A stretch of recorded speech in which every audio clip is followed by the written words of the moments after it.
नमस्कार दोस्तों, आज का ये वीडियो बहुत ज़्यादा इम्पोर्टेंट होने वाला है सभी के लिए, चाहे वो कोई भी हो। जैसे कि मैं आपको बताना चाहूँगा, क्या अब यूपीआई पेमेंट पे देना होगा एडिशनल चार्ज? जब भी आप यूपीआई से पेमेंट करते हैं, जैसे कि आप कोई भी सामान लेते हैं, कोई भी मार्केटिंग करते हैं, कोई भी प्रोडक्ट बाय करते हैं, तो उस पे जब आप यूपीआई से पेमेंट करते हैं, तो अभी तक तो ऐसा कुछ भी नहीं है कि आपको एक्स्ट्रा चार्जेस देने होते हैं या फिर जो मर्चेंट है उसको एक्स्ट्रा चार्ज देना होता है दुकानदार को। ऐसा अभी तक कुछ भी नहीं है। तो क्या आगे अब यूपीआई ट्रांजैक्शंस पे, यूपीआई पेमेंट पे आपको अलग से चार्ज देना होगा? क्या ऐसा होने जा रहा है? क्या होने जा रहा है? तो इसी के बारे में इस वीडियो में हम जानने वाले, इसको अच्छे तरीके से समझने वाले हैं। आज का ये वीडियो सभी के लिए बहुत ज्यादा जरूरी है, बहुत इंपॉर्टेंट है इसको जानना समझना, क्योंकि आज के डेट में मोस्टली सभी यूपीआई से पेमेंट कर रहे हैं। बहुत ज्यादा संख्या में लोग यूपीआई से पेमेंट कर रहे हैं। डे टू डे जो है, सब्जी खरीदने से लेके, राशन का सामान खरीदने से लेके, ऑनलाइन परचेजिंग करने से लेकर के हर चीज में आज की डेट में लोग यूपीआई से पेमेंट कर रहे हैं। सभी लोग यूपीआई से पेमेंट कर रहे हैं, तो सभी के लिए आज का ये वीडियो बहुत ज्यादा इंपॉर्टेंट होने वाला है। इसका जानना और समझना कि क्या आगे यूपीआई से पेमेंट करने पे चार्ज देना होगा। तो आज के इस वीडियो में इन सभी पॉइंट जो है, सारे जो इश्यूज हैं, इसको एड्रेस करने वाले हैं, तो इसको जानने वाले हैं। तो आज का ये वीडियो बहुत ज्यादा इंपॉर्टेंट है सभी के लिए, सभी के लिए बहुत ज्यादा इंपॉर्टेंट है आज की डेट में इसका जानना और समझना, क्योंकि लोकसभा से एक जो बिल पास हुआ है जिसकी चर्चा पूरे देश में चल रही है, लोकसभा से यूपीआई पेमेंट को लेकर के एक बिल है वो पास हुआ है, उसी के ऊपर चर्चा छिड़ी हुई है कि क्या यूपीआई से पेमेंट पे चार्जेस देने होंगे, क्या ऐसा दिन आने वाला है। आज का ये वीडियो बहुत ज्यादा इंपॉर्टेंट होने वाला है। वीडियो को शुरू से अंत तक जरूर देखें, जिससे कि पूरी इन्फॉर्मेशन आपको अच्छे तरीके से समझ में आ जाए और इसको आप अच्छे तरीके से जान पाए कि क्या होने जा रहा है। और वीडियो को ज्यादा से ज्यादा लाइक भी कर दें, ज्यादा से ज्यादा वीडियो को इस लोगों में शेयर भी कर दें, ताकि सबको इसकी जानकारी हो, सबको इसकी इन्फॉर्मेशन हो। अब हम बिना टाइम वेस्ट के सीधा जो हमारा मेन टॉपिक है उसके ऊपर हम बात करते हैं। तो जैसे कि मैं आपको बताना चाहूंगा कि आज की डेट में जो यूपीआई है, यूपीआई 2016 में लॉन्च हुआ था।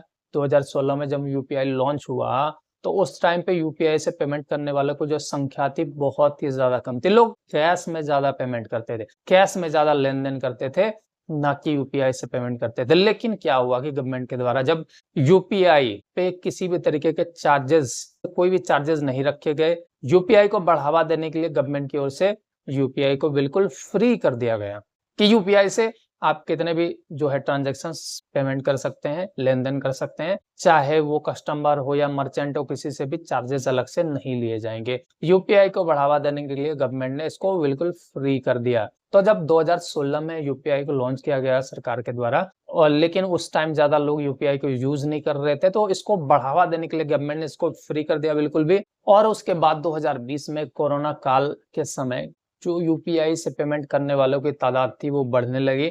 और उसके बाद 2020 के बाद अचानक से यूपीआई पेमेंट में एक तरीके से बूम हो गया, मतलब कि यूपीआई पेमेंट बहुत ज्यादा होने लगे। यूपीआई पेमेंट बहुत ज्यादा जो है लोग करने लगे, कैश से कम पेमेंट करने लगे, यूपीआई से बहुत ज्यादा लोग पेमेंट करने लगे और यूपीआई पॉपुलर होने लगा। और आज की डेट में यूपीआई इतना पॉपुलर हो चुका है ऑलरेडी कि लोग कैश से कम और यूपीआई से ज्यादा पेमेंट कर रहे हैं। बट अब जो है सरकार के द्वारा payment and settlement system act 2007 जो कि था डिजिटल पेमेंट के लिए, उसको अमेंड किया गया। मतलब कि लोकसभा में एक बिल पास हुआ इसके अमेंडमेंट के लिए, यूपीआई पेमेंट पर चार्जेस या टैक्स लगाया जा सके, इसके लिए लोकसभा में बिल पास हुआ और पुराने payment and settlement system act 2007 को अमेंड किया गया। अगर ये कानून बन जाता है पूरी तरीके से, अगर कानून बन जाता है, तो अभी जो इसमें प्रस्तावित है, प्रस्तावित ये है कि जो 2000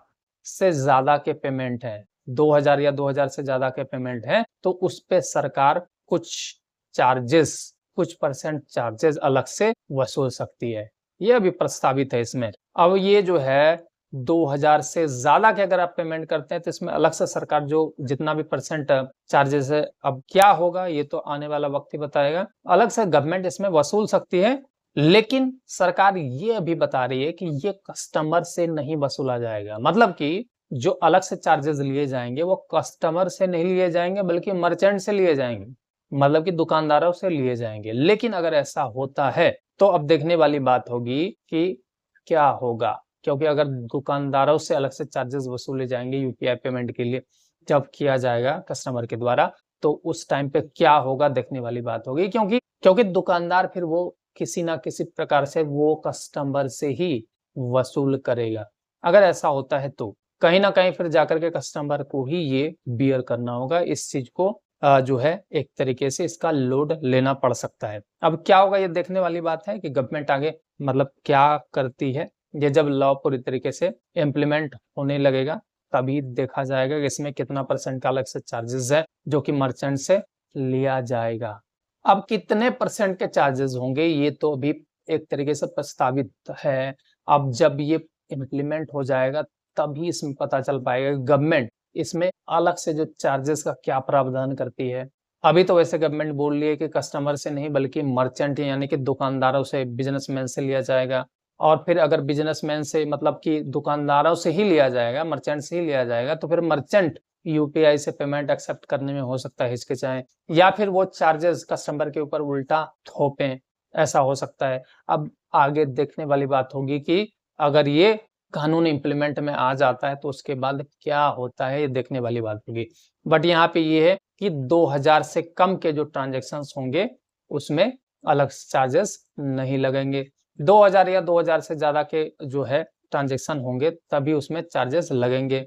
और भी इसमें कुछ नियम कानून होंगे इसमें। अब जब पूरी तरीके से ये इम्प्लीमेंट हो जाएगा देन सरकार इसमें क्या फाइनली इसमें क्या क्या चीजें लाती हैं वो तब इसमें देखी जाएगी कि क्या एक्चुअल में गवर्नमेंट के द्वारा इसमें जो एडिशनली क्या क्या चीजें इम्प्लीमेंट की जाती हैं। अभी तक यूपीआई पेमेंट सिस्टम अभी फ्री है, बट आगे देखने वाली बात होगी कि ये जो नया अमेंडमेंट है इसके बाद क्या होता है। सो इस पूरे प्रकरण में आपके क्या विचार हैं कमेंट के माध्यम से आप जरूर बताएं। और इस वीडियो को ज्यादा से ज्यादा लोगों में शेयर करें, वीडियो को ज्यादा से ज्यादा लाइक करें, ज्यादा से ज्यादा लोगों में शेयर करें ताकि ये जो इन्फॉर्मेशन है ज्यादा से ज्यादा लोगों तक पहुंच पाए। और अगर आप हमारे इस यूट्यूब चैनल पे पहली बार विजिट कर रहे हैं तो चैनल को सब्सक्राइब करके जरूर रख लें, क्योंकि हम ऐसे यूजफुल वीडियोस आप लोगों के लिए हमेशा अपने इस यूट्यूब चैनल के माध्यम से लाते हैं और लाते रहेंगे। सो वीडियो को एंड तक देखने के लिए आप सबका बहुत बहुत धन्यवाद।